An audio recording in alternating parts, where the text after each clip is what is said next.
तो 7 जनवरी के news discussion में स्वागत है।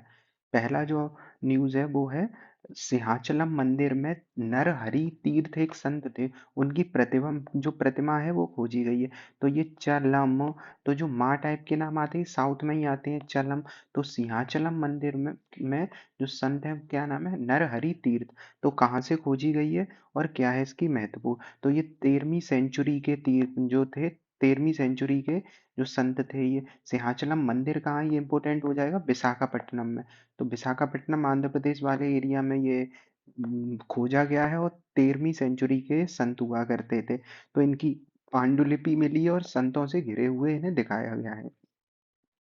तो अब ये बात है कि इनकी रचना कौन सी है। तो देवरनामा करके एक भक्ति गीत है, इनकी रचना मिलती है। तो देवरनामा संत का निधन हुआ था, वो हम्पी के आसपास हुआ था, वहाँ इनका स्मारक भी है।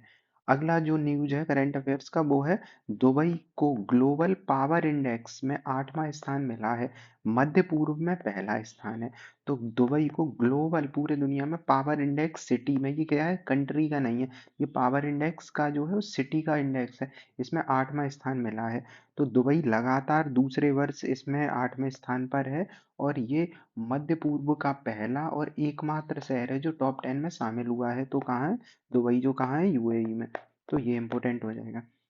अगला है बहादुर साहू। बहादुर साहू जो है वो एथलेटिक्स फेडरेशन ऑफ इंडिया के निर्विरोध जो है अध्यक्ष चुने गए। तो किसी ने विरोध नहीं किया, तो बहादुर है, इनका कोई किसी ने विरोध नहीं किया, ऐसे याद कर लेना। जो है बहादुर साहू का निर्विरोध है ये। अगला न्यूज़ है किरण जाधव को लेकर। तो किरण जाधव ने एक कप है लक्ष्य कप, जो लक्ष्य कप में एयर राइफल स्वर्ण पदक जीता है। तो एयर राइफल जो स्वर्ण पदक जीता है किरण जाधव ने, ये किस कप में जीता है पूछा जाए तो लक्ष्य कप में। और यह पूछा जाए लक्ष्य कप में किसने पदक जीता है तो किरण जाधव ने जीता है। तो ये स्वर्ण पदक इन्होंने जीता है, 10 मीटर एयर राइफल में है।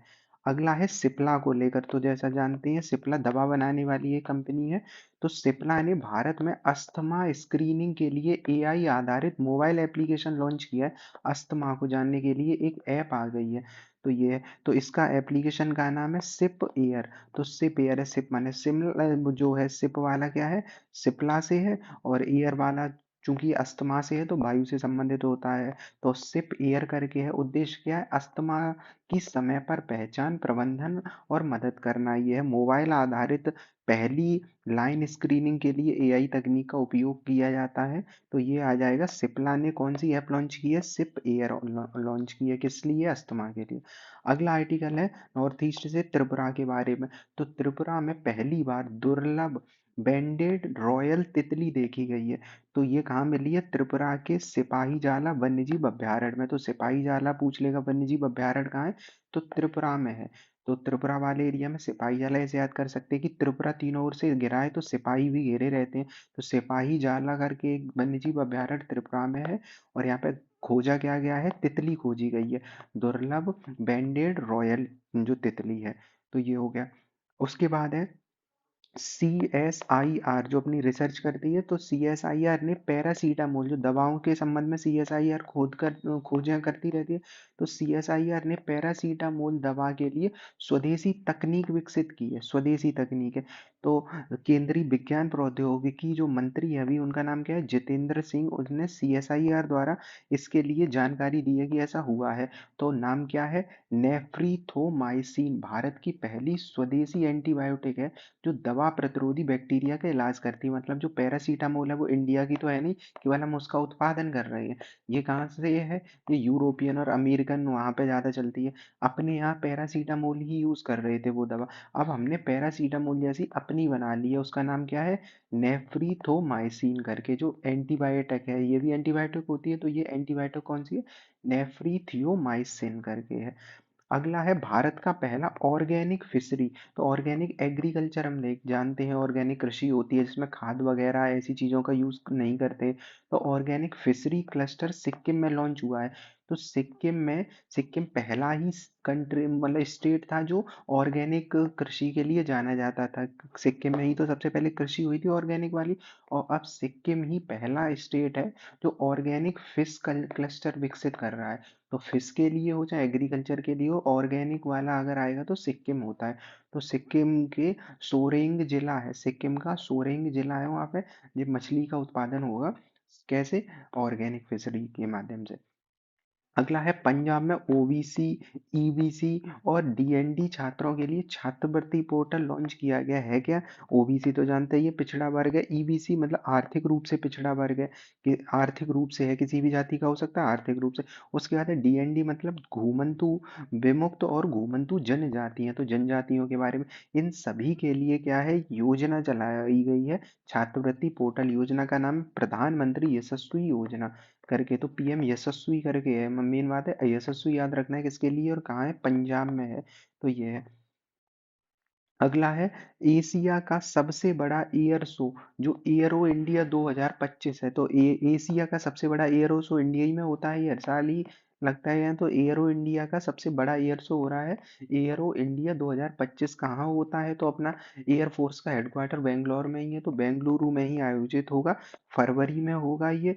और बेंगलोर कर्नाटक वाले एरिया ही में होगा। थीम क्या है? The runway to a billion opportunity. तो ये हो जाएगा the runway to a billion opportunity. अगला क्या है? ह्यूमन मेटा निमोनिया करके है, निमोनी वायरस। तो नीमो वायरस मतलब निमोनिया करके हुई, सर्दी जुकाम वाला है। तो क्या है ये? HMPV करके, HMPV ह्यूमन मेटा नीमो वायरस। तो इसकी खोज हुई है, पहचान हुई थी 2001 में। तो ये अभी खांसना छींकना इससे संपर्क से फैलता है, तो ये पूछा जा सकता है। HMP और वी करके ह्यूमन मेटानेमो वायरस है, इसका कुछ अभी न्यूज में चल रहा है ये। अगला है भारत अमेरिका परमाणु सहयोग का नया अध्याय शुरू हुआ है। भारत और अमेरिका के बीच परमाणु सहयोग न्यूक्लियर वाला है। तो अमेरिका प्रतिबंध सूची से भाभा को है, जो भाभा अपना है भाभा जो परमाणु अनुसंधान केंद्र है, बार्क जिसे कहते हैं, भाभा परमाणु अनुसंधान केंद्र और इंदिरा गांधी आणविक अनुसंधान केंद्र को हटाया है। किससे? प्रतिबंधित सूची से। मतलब अमेरिका ने पहले भारत को प्रतिबंधित कर रखा था, भारत के कुछ संस्थान की वहां पे न्यूक्लियर वाले चीजें नहीं होंगी, इनरिच वगैरह नहीं होगा। पर यहाँ पे अमेरिका ने अब प्रतिबंध सूची से भाभा को भी हटा दिया है, भाभा परमाणु अनुसंधान केंद्र जो बार के नाम से जाना जाता है। दूसरा इंदिरा गांधी आणविक अनुसंधान केंद्र जो IGARC के नाम से जाना जाता है। इन दोनों से प्रतिबंध को हटा दिया है किसने? अमेरिका ने। तो हमारे अच्छे संबंध हो रहे हैं चूंकि इस वजह से ही हटा दिया है। इससे क्या होगा? कारोबार का सहयोग बढ़ेगा। तो 20 साल पुरानी ये पृष्ठभूमि है। 2005 में जॉर्ज बुश और मनमोहन सिंह ने परमाणु जो नागरिक परमाणु सहयोग है उसकी नींव रखी थी। अब यहाँ पे अभी क्या था, नागरिक परमाणु सहयोग था, कि मतलब ऐसे परमाणु को ही केवल अमेरिका सपोर्ट कर रहा था जो मतलब खतरनाक ना हो, जैसे बिजली उत्पादन या ऐसे वाले। अब क्या हुआ है, अब परमाणु सहयोग में एक नया दौर स्टार्ट हो गया है, तो ये एक अच्छी न्यूज़ है। अगला है महिलाओं की आय बढ़ाने के लिए नया कौशल विकास मिशन शुरू हुआ है। तो नया कौशल विकास मिशन महिलाओं की आय बढ़ाने के लिए। तो जो स्वयं सहायता समूह होते हैं SHG से जुड़ी महिलाओं को लखपति दीदी बनाने के लिए योजना है। लखपति बनाना है तो लखपति दीदी करिए।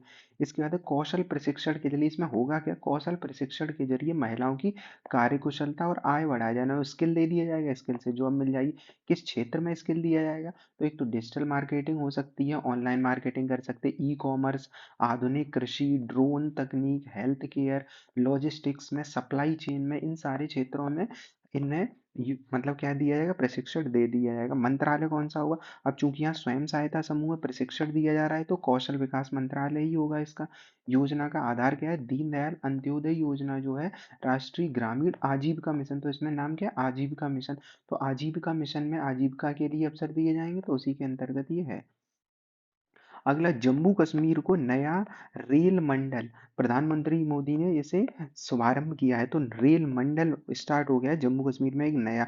तो नया जम्बू रेल मंडल ही बना दिया है। तो उत्तर रेलवे के जो फिरोजपुर मंडल हुआ करता था उससे अलग जम्मू कश्मीर, लद्दाख, हिमाचल प्रदेश और पंजाब के कुछ हिस्से इसमें शामिल कर दिए गए हैं।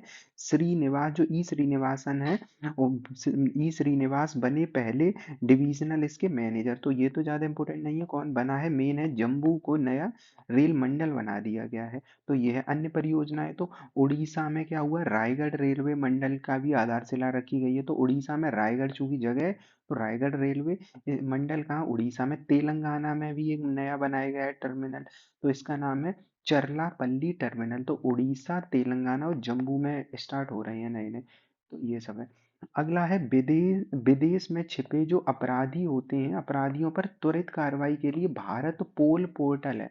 तो भारत पोल पोर्टल, तो ये पोर्टल अगर पूछ लिया जाएगा भारत पोल पोर्टल किससे संबंधित है, तो ये सीबीआई का है।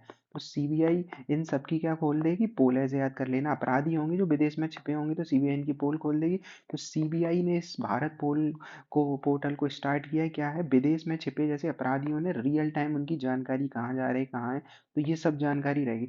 और ये जानकारी इंटरपोल के पास जाएगी जो दुनिया की पुलिस है, और इनमें तेजी से व्यवस्थित कराया जाएगा। तो इससे क्या हो जाएगा, आसान हो जाएगा उन्हें पकड़ना और भारत में लाना। अंग्रेजी बोलने वालों के संबंध में डाटा आया है। तो दिल्ली में सबसे शानदार जो भारत में इंग्लिश वाले हैं जो स्पीकिंग लोग हैं, तो वो यहाँ पे हैं। तो इसमें बस यही है, दिल्ली जो है वो टॉप रैंक के साथ सबसे अच्छा है, फिर राजस्थान आ जाता है, पंजाब आ जाता है।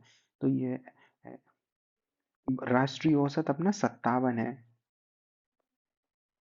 अगला क्या है, तमिलनाडु। जैसा कि हमने देखा था, तमिलनाडु सरकार ने, स्टालिन जो उनके मुख्यमंत्री, उन्होंने कहा भी है कि अगर जो हड़प्पा सभ्यता, सिंधु घाटी सभ्यता है, उसकी अगर लिपि को पूरी तरह से पढ़ लिया जाएगा, जो कि अभी प्रयास चल भी रहे हैं, कई लोगों ने दावा भी किया है, तो ये पढ़ लिया गया तो उन्हें $1 मिलियन दिया जाएगा। अब हुआ क्या था, ये न्यूज़ क्यों बन रही थी कि तमिलनाडु में ही सिंधु घाटी सभ्यता जैसी एक और सभ्यता मिली है, मतलब वहाँ पे कुछ ऐसी अवशेष मिले हैं जो ज्यादातर सिंधु से मैच खाते हैं। तो तमिलनाडु के शिवगलाई में 90% भित्ति चित्र सिंधु घाटी सभ्यता के चिन्हों जैसे पाए गए हैं। तो अभी तक हम सिंधु का जो दायरा मानते थे वो उत्तर में मानते थे, तो अब धीमे धीमे इसके अवशेष चूंकि तमिलनाडु से मिल रहे हैं, तो हो सकता है इसे आगे चल के और इसका क्षेत्र विस्तार होगा।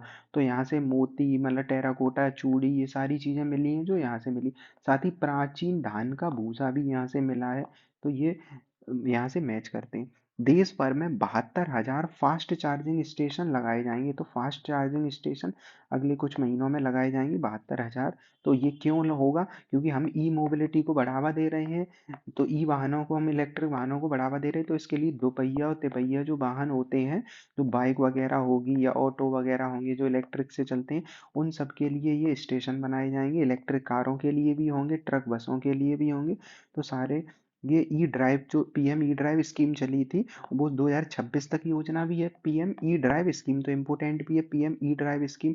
तो सितंबर 24 से कब तक है, 26 तक है। सितंबर 2024 में स्टार्ट हुई थी और 2026 तक ये चलाई जाएगी। तो इसके लिए सरकार ने रुपए भी कितना दिया था, 2,000 करोड़, जो सब्सिडी भी दी जा रही है। अगला है वेटिकन। तो हम वेटिकन जानते हैं, दुनिया का सबसे छोटे शहरों देश भी है वेटिकन सिटी जो कहते हैं, शहर है। तो वेटिकन जो है, वहाँ पे ज्यादातर सभी पुरुष ही होते हैं। तो यहाँ पे वेटिकन कार्यालय की कमान जो है संभालने वाली पहली महिला बनी है सिस्टर सिमोना बेम्ब्रिला करके है, बेम्बिला करके, तो ब्रेम्बिला करके है, सिस्टर सिमोना बेम्ब्रिला। ये पहली महिला बनी है, क्योंकि वहाँ पे अभी तक सारे पद जो दिए जाते थे वो पुरुषों को दिए जाते थे।